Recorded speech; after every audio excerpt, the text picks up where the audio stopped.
Everyone, thank you for being a part of continuous learning with Bioguard. It is my pleasure to introduce our webinar speaker, Dr. Shijie Cao. Dr. Cao received his DVM from Huazhong Agricultural University in China and master's degree in veterinary medicine from National Zhongxin University in Taiwan. He is a highly skilled veterinarian with over 24 years of experience in the field. Dr. Cao's expertise lies in the area of internal medicine for small animals. He has been recognized for his exceptional work by Royal Canine and Boehringer Ingelheim. In 2023, Dr. Cao founded Counted Veterinary Hospital in Hangzhou, China, where he continues to provide excellent care to animals and also conducts training programs for young veterinarians. Chronic kidney disease, or CKD, is a common condition encountered in small animal veterinary practice. In this webinar, Dr. Cao will delve into evidence-based strategies for accurate diagnosis through staging and effective clinical management of CKD patients. We are thrilled to have Dr. Cao as our esteemed speaker. Let's give a warm welcome to Dr. Cao. Thank you very much, Robert. It's really my pleasure that I can give a lecture here. Okay. Thank you, everybody. And just double check if you can see the screen or hear me properly. So today we are gonna talking. Okay, thank you. So today we are going to talking about chronic kidney disease. I would say in our clinic practice, it's the one of the most commonly seen disease. So it's worth to talk a little bit about it. And so I'm Shijie Cao, or all of you can call me CJ. I'm practicing Hangzhou right now. If anyone have the chance to come to China, to come to Hangzhou city, can let me know. And I'm also the regional communication officer of the VASPA, Veterinary Endocrinology Society of the Pacific and Asia. And here is my email address. If you have any further questions, can just send the email to me. So today we are starting with a case. Now is a 12 years old male neutral domestic short hair. He previously have the chronic kidney disease history, and recent 3 to 5 days, he getting to start being like nausea, lethargy after change diet. So owner bring him into the clinic to have a check. We find there is a dehydration, 5 to 8% dehydration, and also lose of the body weight. So generally, as we suspect, he already have the chronic kidney disease. Then we will do the workup for the kidney, and we do see the creatinine level is creatinine level and the BUN is extremely high. And also we take the urine sample. The UPC would be 0.64. It's above the normal as well. And also we do see the blood pressure is kind of in the normal range. The USG and the gravity is low. So why we need to check these values? Because it's important for our kidney staging. And also we did the ultrasound. We find that both of the kidney are atrophied, and also the cortex are hyperechoic, and also lose the cortical medulla differentiation.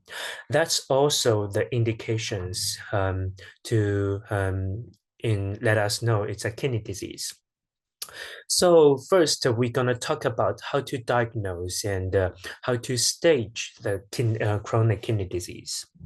There is a IRIS. There is a website or a society. It's called IRIS. They give us many very solid informations about chronic kidney disease, and so we need to have a look once every time we want to stage the chronic kidney disease. First thing we need to diagnose it first. Previously, when I was a newly graduated vet, when I in practice, sometimes we do see the kidney levels, like for dogs or cats, is around 1.6 or 1.7. I would worry, oh, if it's already in chronic kidney disease stage 2, because for stage 1, the level should be less than 1.4 for dogs or less than 1.6 for cats. But it's not necessarily if it's higher than that will indicate it's a chronic kidney disease stage 2, because every time we want to do the staging, we need to diagnose it first. Many cats, they maybe or dogs, maybe they just have more muscle, so the creatinine level and the BUN would be definitely a little bit higher than the normal range. But sometimes it's not it didn't indicate it's chronic kidney disease. It's just a normal range in itself.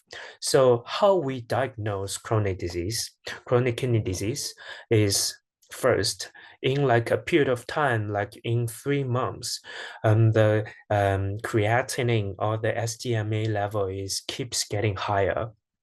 The second would be or the SDMA persistent higher than 14.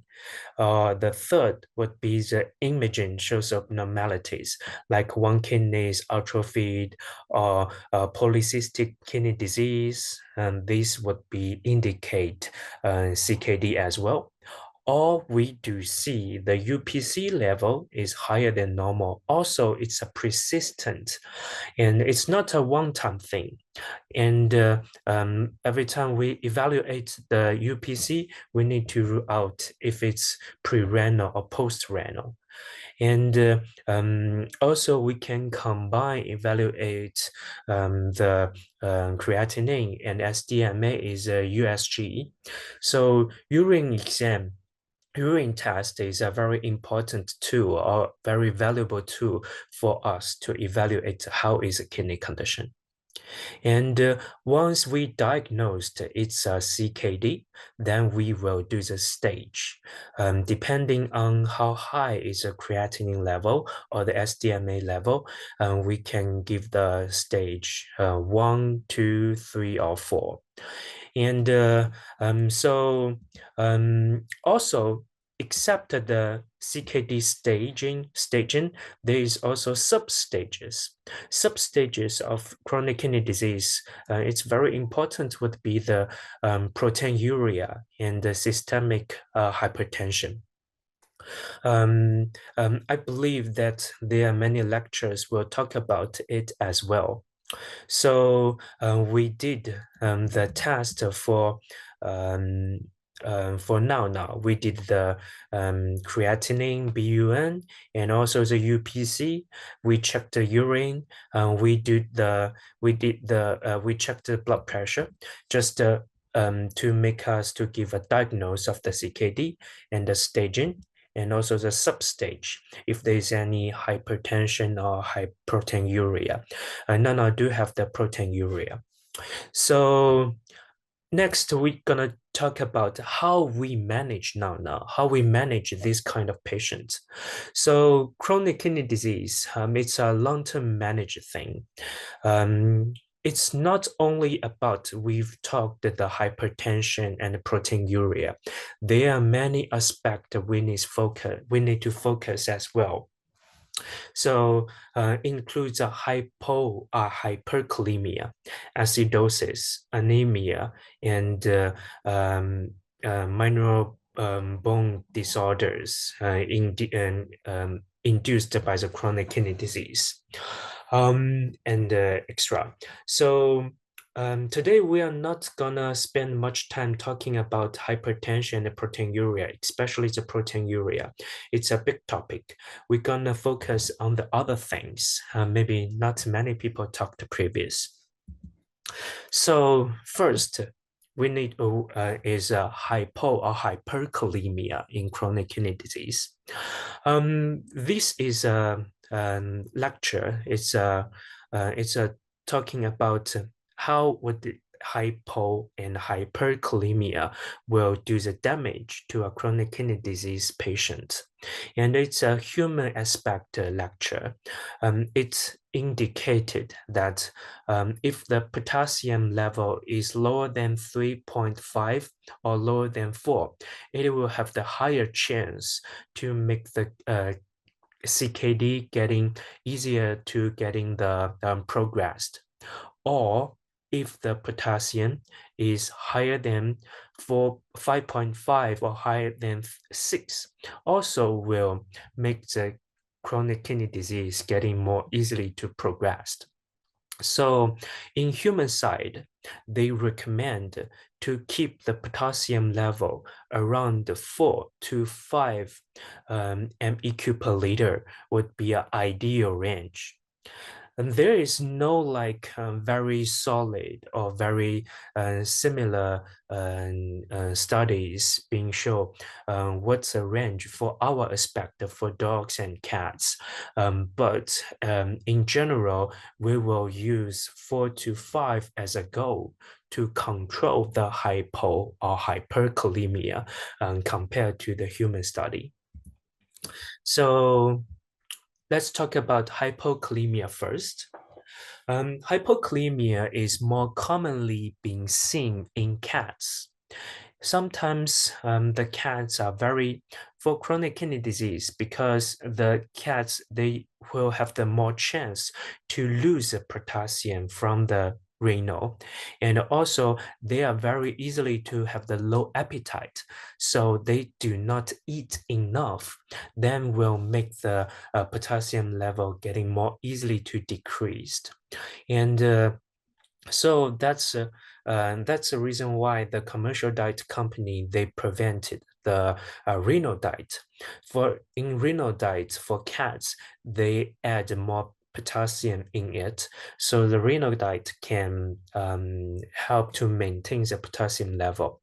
Once, if they are suffering from hypokalemia, not only the CKD would be more easily to progress, but also they will show some clinical signs correlated with hypokalemia, includes appetite getting low. So we do very often see the CKD cats, they do not have good appetite. Sometimes we will try some things to help with it, like use a metazapine, like maintain the hydration. The other thing is we need to look at the potassium level. If the potassium level is lower than 3, lower than 3.5, we need to add some supplements. Sometimes potassium supplements can make their appetite getting better. Some clinicians even will recommend to maintain the potassium level higher than 4.5. For some cats do not eat well, that may do some benefit as well. And also, if a cat, like the right side of the screen, if they're suffering from the hypokalemia, they will show the ventral reflex of the neck. Also, we do see CKD patients, they do very often to have the constipation.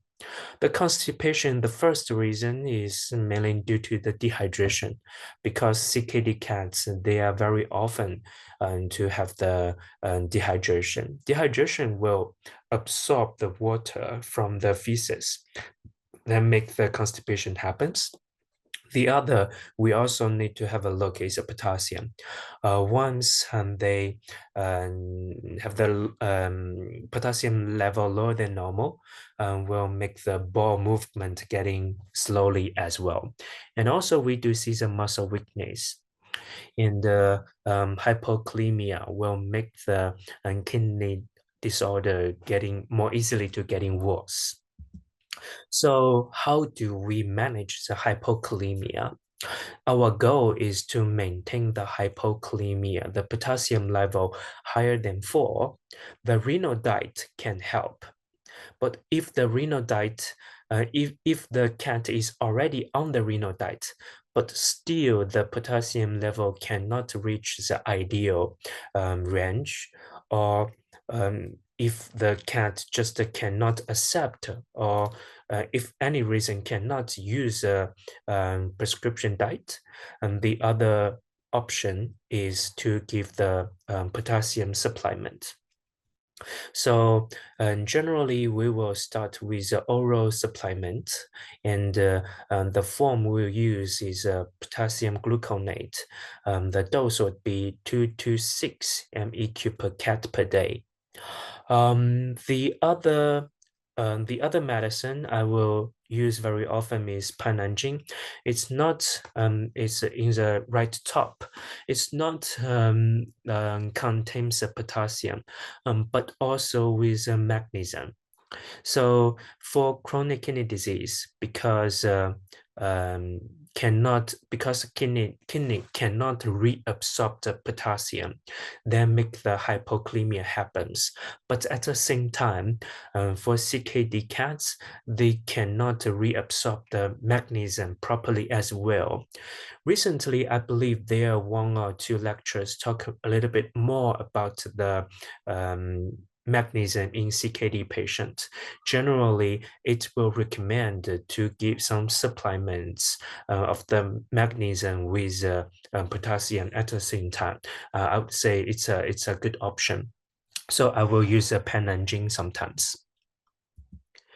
And we do see very often hypokalemia, but I'm not sure if you see hyperkalemia very often. Hyperkalemia is more commonly seen in dogs, not in cats, except the cat is already in a like stage 4 CKD and cannot produce the urine properly. Otherwise, we do see the hyperkalemia in dogs more oftenly. Why will hyperkalemia more often see in dogs? The first reason is kidney diet. Because dogs do not like cats. Dogs do not need that much of the potassium in their food for CKD patients. So once they are eating the renal diet, it will have the higher chance to make the potassium level getting higher. Previously, not in China, but I believe in some countries, some company like Royal Canin will have the renal diet with low potassium. But I believe this form of the CKD, the renal diet is not on market now. So we need to look more carefully about hyperkalemia in dogs, especially with renal diet. And also, because for CKD patients, for dogs, they do very often to have the hypertension or have the proteinuria. The first line medicine for dogs to manage the hypertension and the proteinuria would be ACEI and ARB. ACEI and ARB, this kind of medicines will block the ROS system. And we do know aldosterone play a very important role in ROS system. And aldosterone can help to decrease potassium level in the body. Once beyond these 2 medicines, the aldosterone level will getting low and make the potassium level getting high. So some dogs, once they've been on these two medicines, will have the chance to make the potassium level getting higher. And also, we mainly see the dogs with hyperkalemia in stage 3 and stage 4 patients because their kidney cannot exaggerate the potassium properly. So how we manage the hyperkalemia in dogs? First is adjust the diet. Do not let them to eat a high potassium diet. And the other option is to adjust the treatment ACEI and ARB. The other option is we can use a potassium binder. There are two main medicines we can find in China. One would be the sodium polystyrene and sulfonate. And the other one is sodium zirconium cyclosilicate. It's difficult to pronounce the name.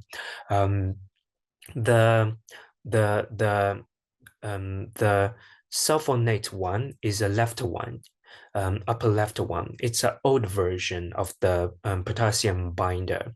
So it has kind of more side effect and the efficacy is variable. The main side effect would be constipation. Why will these medicines work? They are working and they can do exchanges, but our body cannot absorb this kind of medicines, but these medicines can work in our in the colon, in animal's colon, and can bind the potassium in exchange with sodium and reduce, make the potassium level getting lower. So the upper right one is a newer medicine, newer developed medicine. It has less side effect, and we have used it in some animals. We do not see many side effects. I believe the dose for it would be the 0.1 grams per kilogram and 3 times a day. You can adjust the dose depending on how is the potassium level after the treatment. So this is about the potassium we need to manage in chronic kidney disease. The second one I want to talk is about the acidosis. Acidosis is also a thing that many vets or many doctors do not look at very closely. Acidosis is very commonly happens in chronic kidney disease because the kidney will keeps making the HCl3 levels getting lower by urinate. So we're getting the pH level getting low and low. And make the metabolic acidosis happens. The metabolic acidosis will do some negative effect for the body. First would be the bone demineralization. Because it's acid and will make the bone density getting low, more easily to getting fracture, and also will make the muscle mass loose. Some CKD patients, they are very easily to become skinny.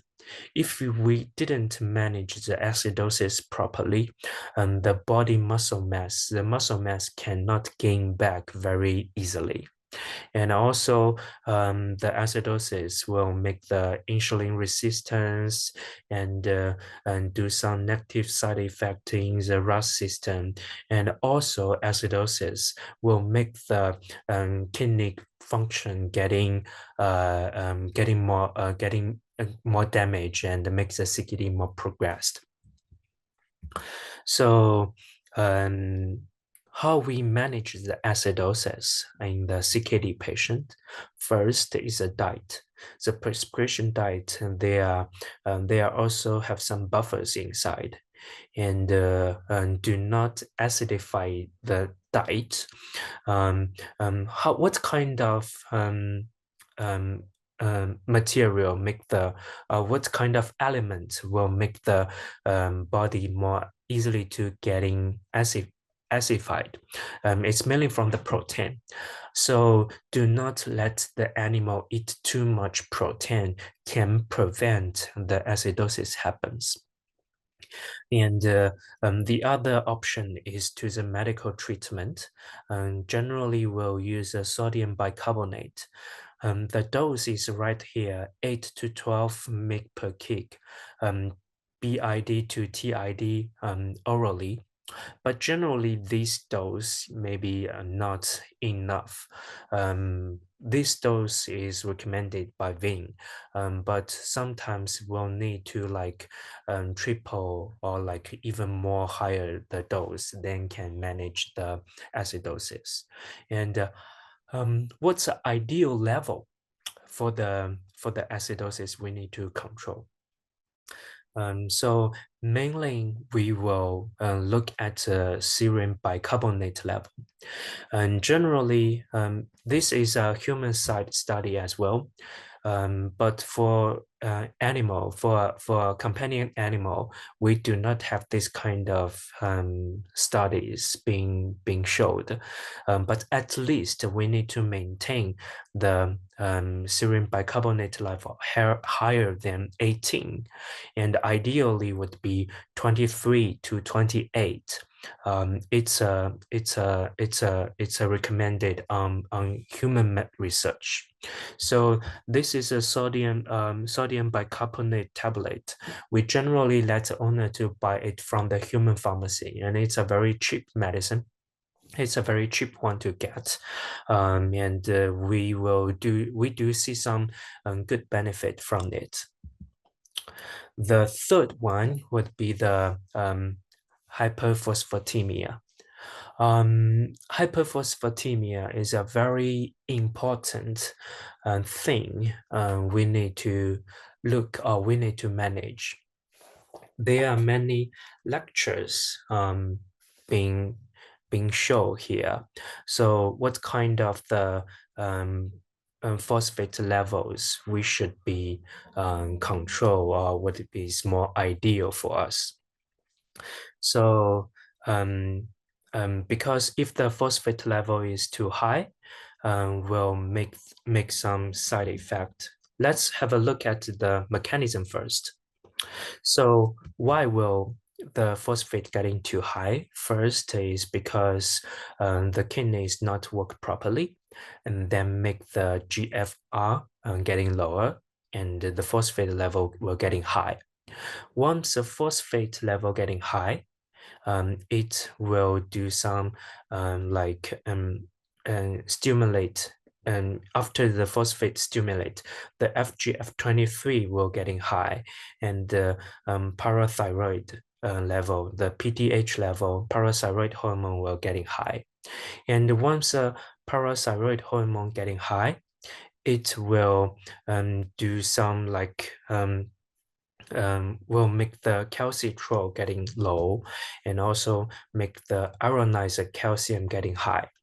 So once we do have the high calcium or the high phosphate, then we'll have the body will more easily to getting mineralized.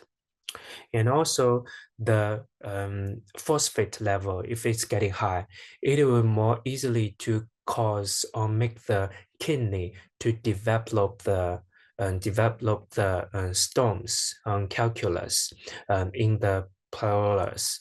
It will make the CKD progress as well. So there is indications, or there is a thing we need to have a look. It's a calcium phosphate product. If the calcium phosphate product higher than 70 mg/meter and per DL per deciliters is a negative prognosis indicator, and 1 mg per DL deciliter increase in phosphate is associated with 40% increase risk of the progression of the CKD. So in the upper right, there is a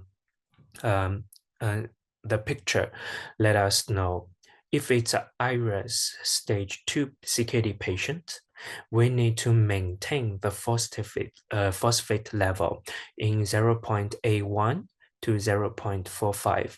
For stage 2, we need to maintain it under 1.61. For 5, should be under 1.94. And also in stage 1 patient, I do also recommend to maintain the phosphate level under 1.45. It will have the higher chance to maintain the kidney function. In the upper side, it's a necropsy of the heart and also includes the aorta. This cat with a long history of the PKD, polycystic kidney disease. And also this cat do have the hyperphosphatemia, didn't being controlled very well. And after like several years, the cat passed away, and we do find after the necropsy, we do find the aorta is there are many calcifications there. Sometimes if we do the X-ray of the chest in this kind of patient, we will see the aorta or the vein or the stomach or the internal organs. There are many parts will getting calcificate. So we need to control properly of the phosphate level can prevent these kind of things happens. There are many white spots and also in the aorta, and also the aorta is very stiff. So that's important to maintain the phosphate. And also these other parameters we need to have a look at is FGF23. FGF23 is recently been popular parameters. Many labs, especially I believe the IDEX labs, reference labs, they can measure the FGF23. It can identify the cats with minor and bone disorders earlier. I believe the cutoff would be 400. If the FGF23 is higher than 400, even the blood phosphate level, serum phosphate level is within the normal range, but still recommend to give the phosphate restricted diet like renal diet for that cat. Because it can prevent the CKD progression. And so if the higher we do, if it's high, we do earlier let the cats to eat the renal diet. And it also other phosphate restricted diet, and also can use it as a therapeutic target.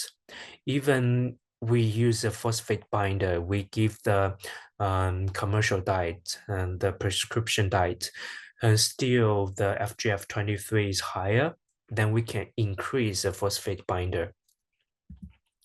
And what kind of phosphate binders we will use?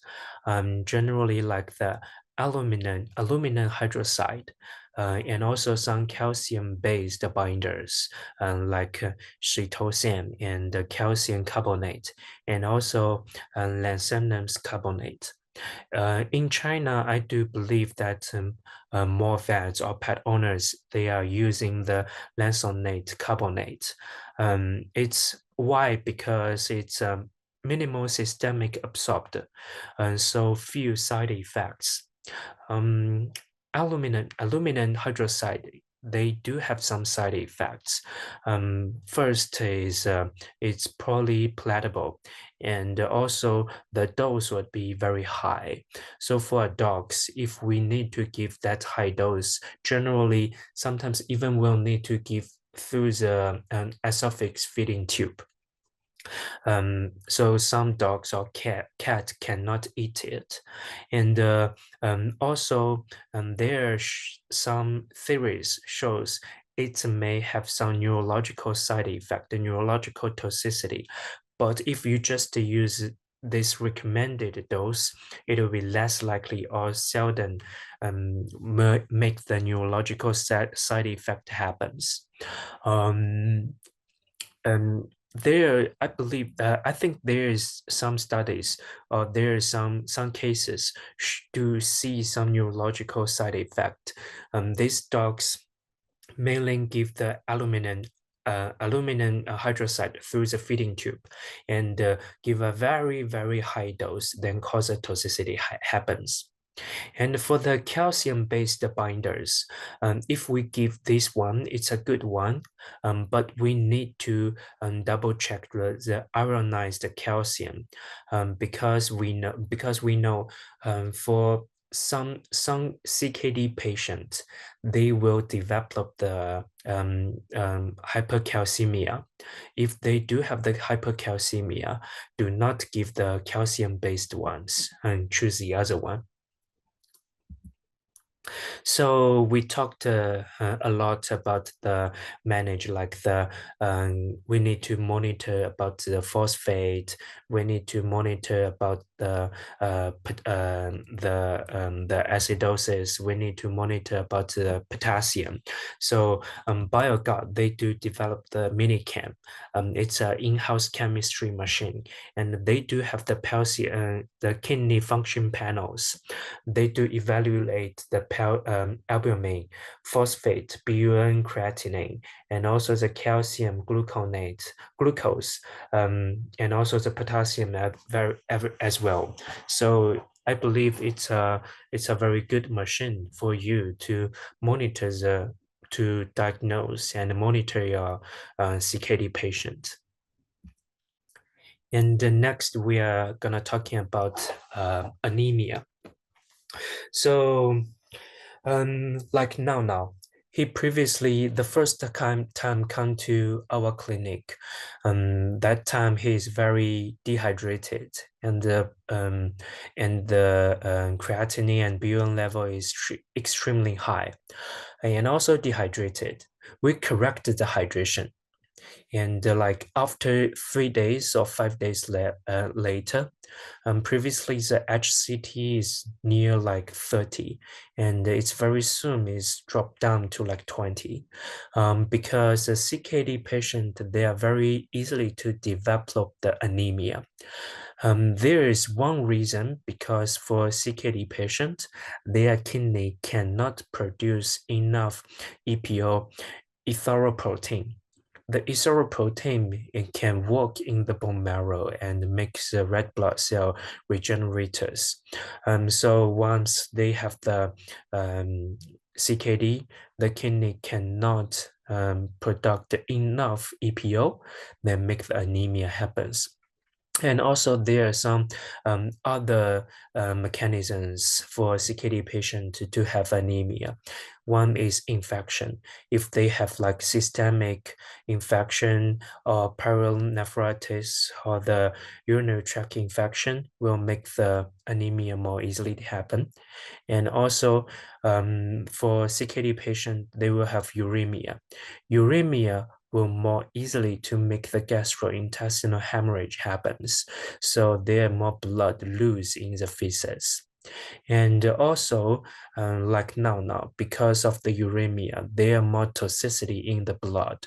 And the uremia toxicity will destroy the red blood cell and make the anemia more easily to happen.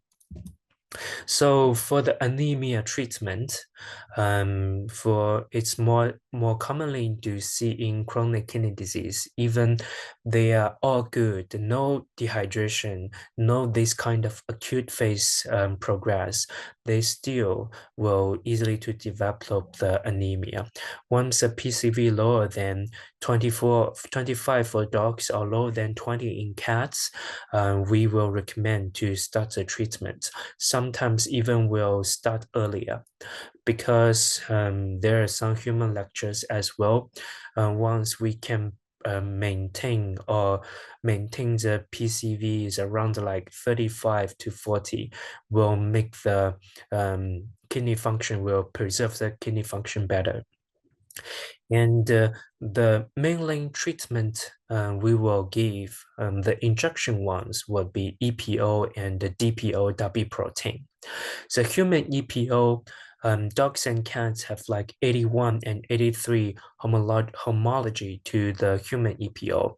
So generally for now, we do not use EPO, human EPO anymore. We mainly use a double protein because 25 to 30% of the cats and up to 50% of the dog receiving EPO, human EPO, will develop the neutralizing antibodies. If the neutralizing antibodies happens or do started, and then the cat's or dog's body then cannot produce a red blood cell by themselves because the antibody will attack their own erythropoietin. So it will be a true pantocytopenia, erythrocytopenia, and then the end would be they can only get the blood transfusion to maintain the PCV. So double protein is much less immunogenic problems. So we use double protein more often. The starting dose would be 1 micrograms per kilograms weekly until the PCV reaches lower end of the target. For cats, it's around like 30. For dogs, it's around like 40. Once achieved the lower end of the target, we can reduce the frequency, like every 2 weeks or every month, to maintain the PCV in the target range. And the other mechanism I want to talk a little bit is about the hypoxia inducible factor HIF. HIF HIF will be stimulated by hypoxia. Once body suffering from hypoxia, then we will have the higher HIF concentrations or higher HIF levels. Higher HIF levels will make the kidney produce more EPO. So HIF would be good for the EPO, but HIF is degraded by the HIF pH. Because for CKD patient, they generally do less exercise. They do have more resting time.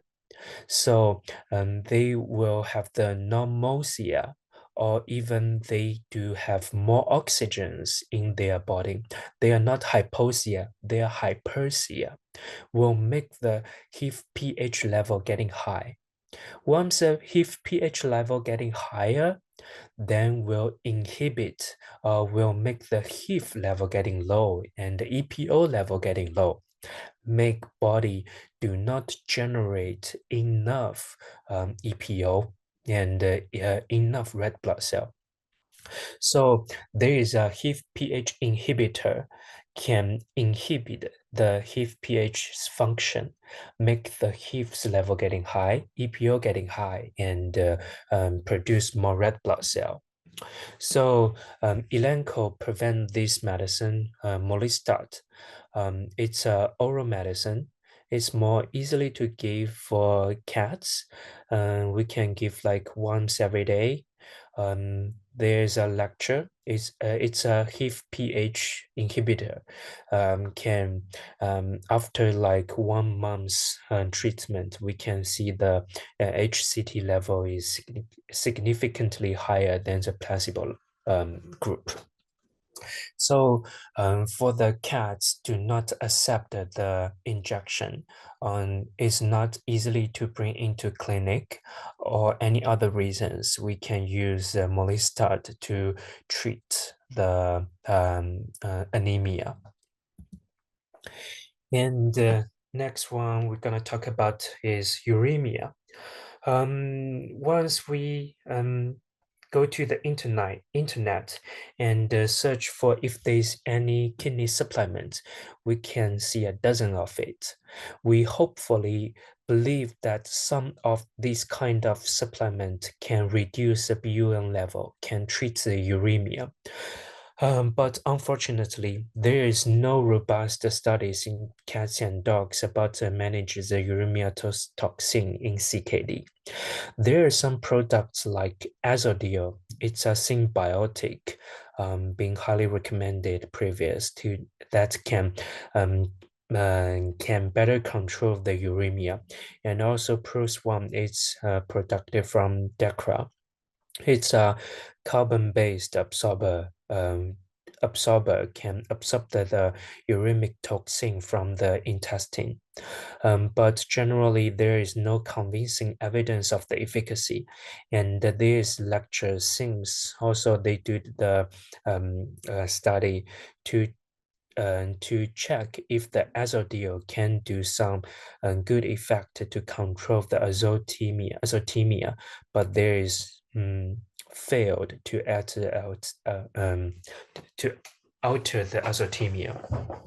So I would say uremia is a very difficult one to control it, but to protect the microbiome in gut would be important, because the uremia is mainly why will the uremia happens? There are like hundreds of the parameters, hundreds of the elements can cause uremia. The major two would be the BUN and the creatinine. These two is we can check from the blood, but there are still many. This kind of toxicity is mainly from the gastrointestinal tract. We after like the metabolism of the protein, then the toxicity will come to the blood. So the microbiome in the gut system would be important. If it's a bad microbiome, then will make the uremia more easily to happen. So we need to carefully to use antibiotics in CKD patient. If the antibiotic alter the microbiome, then will make the uremia more easily to getting worse. And also, there are some studies shows the fecal transplantation can do some benefit for the uremia patient, maybe can reduce the uremia level. And also there are some literatures about the Pros1. It's activated charcoal, and this can absorb the uremic toxins in the gut, and so maybe this is one we can use, but because for CKD patient, you already need too many medicines.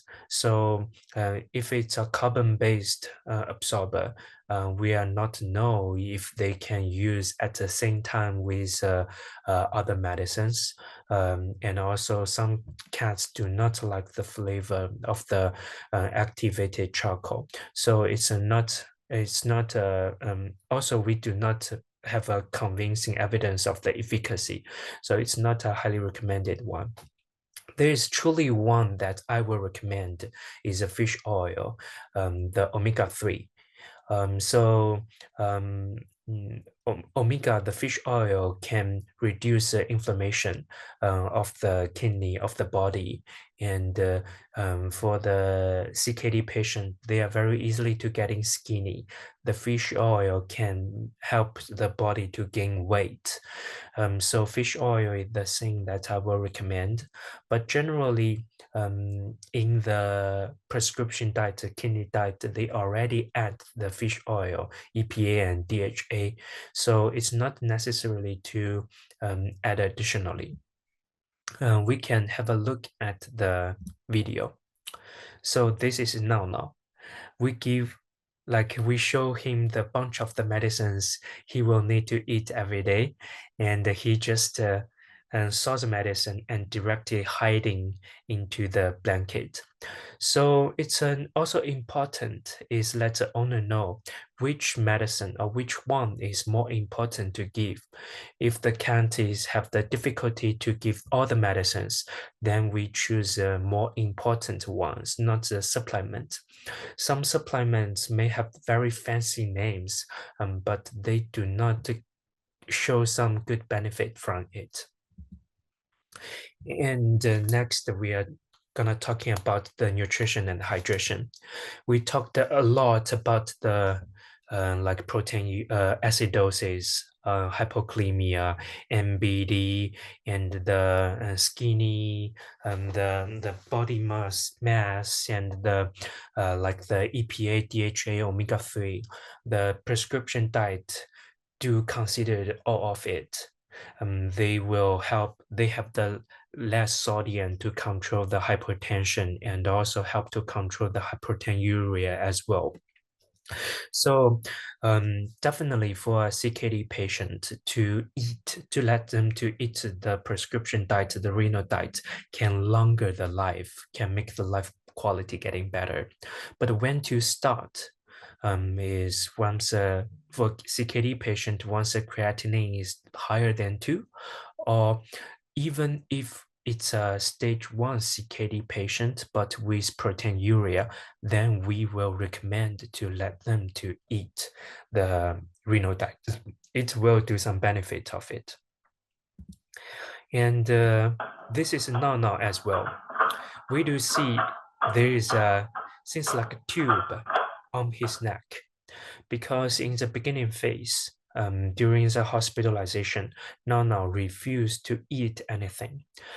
So we placed the ET tube, the esophagus tube, so to give the food.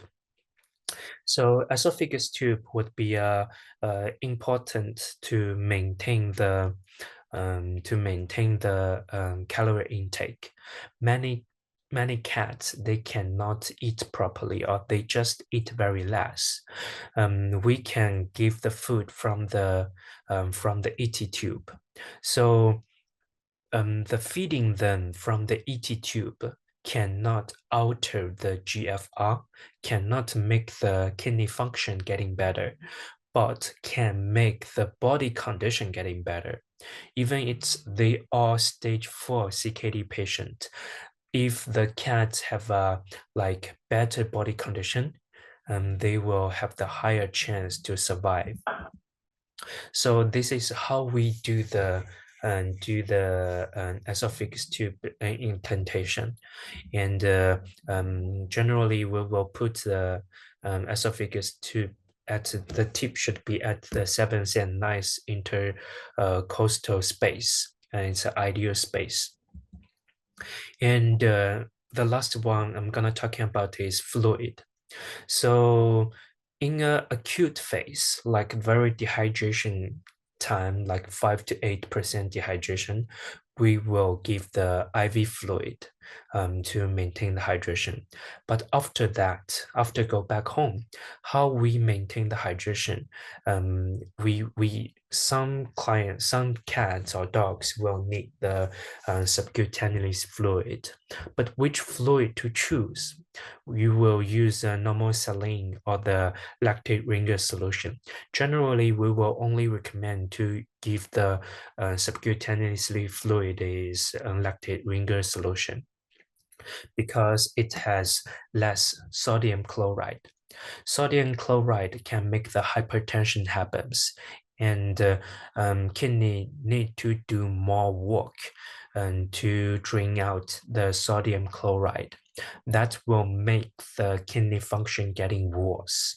So there are some studies and literatures calculated if you give like 100 or 200 meals the normal saline, it already contains the cats should as a total sodium chloride amount a cat should intake every day. So the ideally if we need to give the sub-Q fluid, ideally we will choose a lactate ringer solution. And the better one is let the cat to drink more water. If the cat is already being put on the ET tube, the esophagus tube, then we can just administrate the fluid from the ET tube. We do not necessarily to give the sub-Q fluid, because drinking the plain water, it contains less electrolyte, is do better for the kidney. So fluid therapy, the better one is let the cat to drink more. There are also some tips or tricks. Is like we can mix some water with wet food. Cats will like it. And also there are some supplements, flavored supplements. We can put it in the water to let the cats to drink. They will like it very much. So generally, that's all the thing I want to talk today. It's a quick review. Is we need to manage first. We need to diagnose the CKD before we staging it. And second is the other would be the how we manage, except the hypertension and the proteinuria. We also need to look at the potassium level, acidosis, anemia, and phosphate. And also we need to care about the hydration and anemia. So generally that's it. If there's any question, please let me know.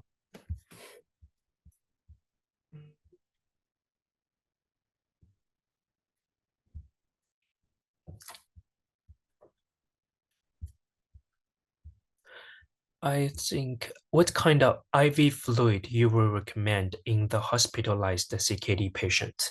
So for hospitalized, first would be depending on if there is any electrolyte arrangement. If the electrolyte is all in normal, and the cat is the animal is in a dehydration status, the first line fluid I will choose to use would be the lactate ringer solution. And after the lactate ringer solution, after the dehydration is being controlled well, then it's in a maintenance phase. Then we want the electrolyte level should be less electrolyte would be better.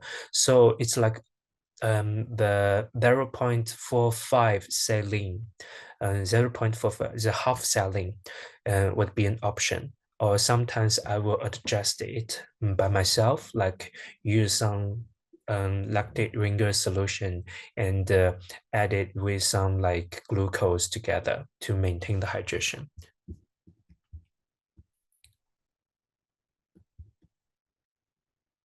This kind of medicine, I'm not sure how to get these kind of medicines, but we can figure it out. If you want some information, you can send the email to me.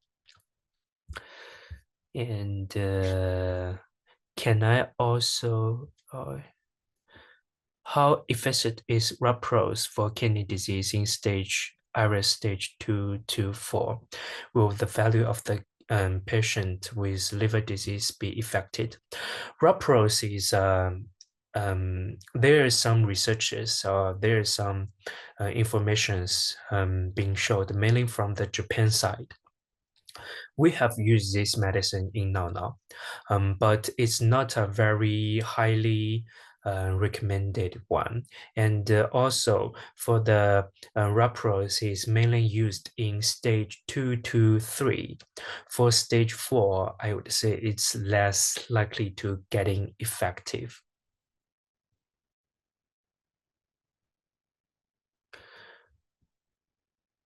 Hypercalcemia and kidney disease in cat. Hypercalcemia. If the generally I believe we do not treat the hypercalcemia Sometimes it will happens. So once the hypercalcemia happens, I would say still more likely the animal is in a dehydration status. So maintain the hydration getting better. And also the um, I think there is no much things we can do on that. Maybe I will have a look at the lectures to see if there is any other recommendations. And also maintain the phosphate level is do some benefit with a hypercalcemia. But the medicine we will use is mainly the lansonate, not the calcium-based one.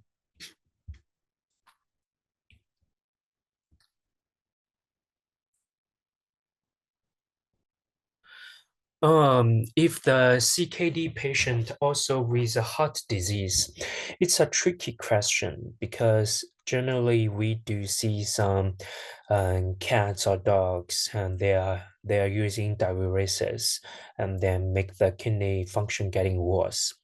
So there is some recommendation or there are some options. First, if there's a cat or dog is truly very dehydrated and the kidney level is very high, then we will stop the diuresis and give the oral fluid, let the owner to feed the fluid, feed the water to the cats or the dogs, and monitor the sleeping respiratory rate. If the sleeping respiratory rate is getting higher, then we start a very low dose or start a low dose of the diuresis and to make a balance of the heart and the kidney function. So the main goal is if the CKD is due to the diuretics, we need to use the lowest dose of the diuretics. The dose is lower, we can keep the kidney function better. So try to find the lowest dose. And also maintain the hydration getting better. Do not restrict the water intake, even if they are drinking plenty of the water already, but do not restrict.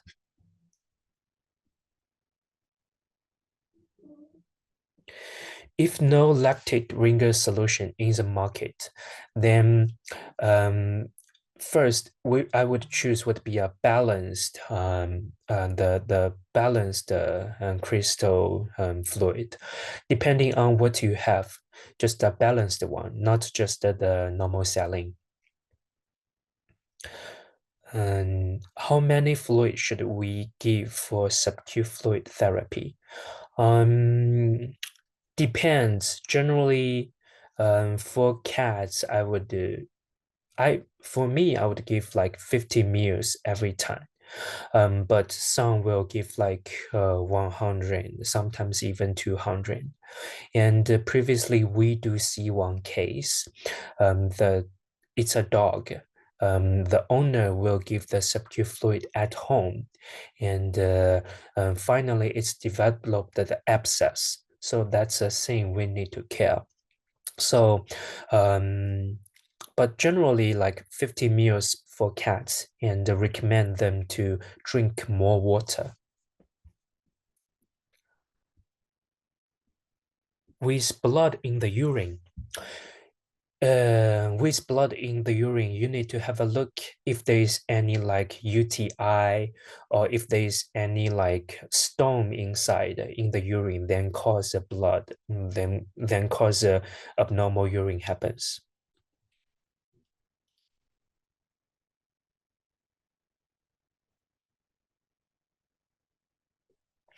Yes, we do use, the next question is about the hemodialysis. We are using the hemodialysis more and more often. But generally it would be recommended to use in AKI patient, not for CKD patient, because we know that even after the hemodialysis, the kidney function cannot go back.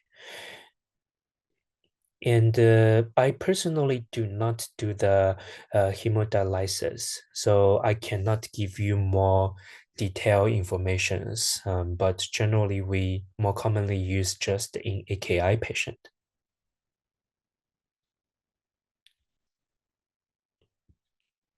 I know there are some patients using the hemodialysis for the CKD ones because they are in a CKD and acute phase of the CKD. And also if there is any like combined with some heart disease comorbidities, and the comorbidities like a pancreatitis. So if there is a acute phase disease like a pancreatitis, we can use a hemodialysis to control it, then go back to just to control the CKD.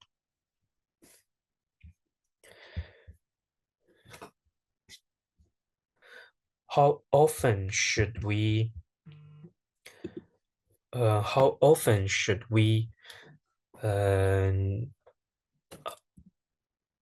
give subcutaneously fluid if for cats and dogs? Depending on the dehydration status, if the cat is truly dehydrated, we will use more often. If the cat is not that dehydrated, then maybe like once every day, once every 2 days. Some clients even will give it like once every week. But if just for once every week, then would say it's not making any sense. So once every day or every 2 days would be reasonable. When to use correct calcium, can it be used for?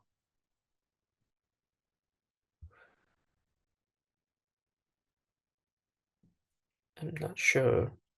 Kidney transplant is a common in veterinary medicine? No, it's not common. We do not commonly do the kidney transplantation. They're mainly in the research aspect. If they're doing some research, they will use a kidney transplantation, but otherwise, no. Okay, so let me know if there's any other further questions, or you can send me the email, and I believe that the robot Bioguard will send the PDF of the information to your emails. Thank you very much for your listening. Thank you, Dr. Cao, for an excellent lecture. We also want to thank everyone who attended this webinar. We look forward to welcoming you to our next event. And thank you and good night.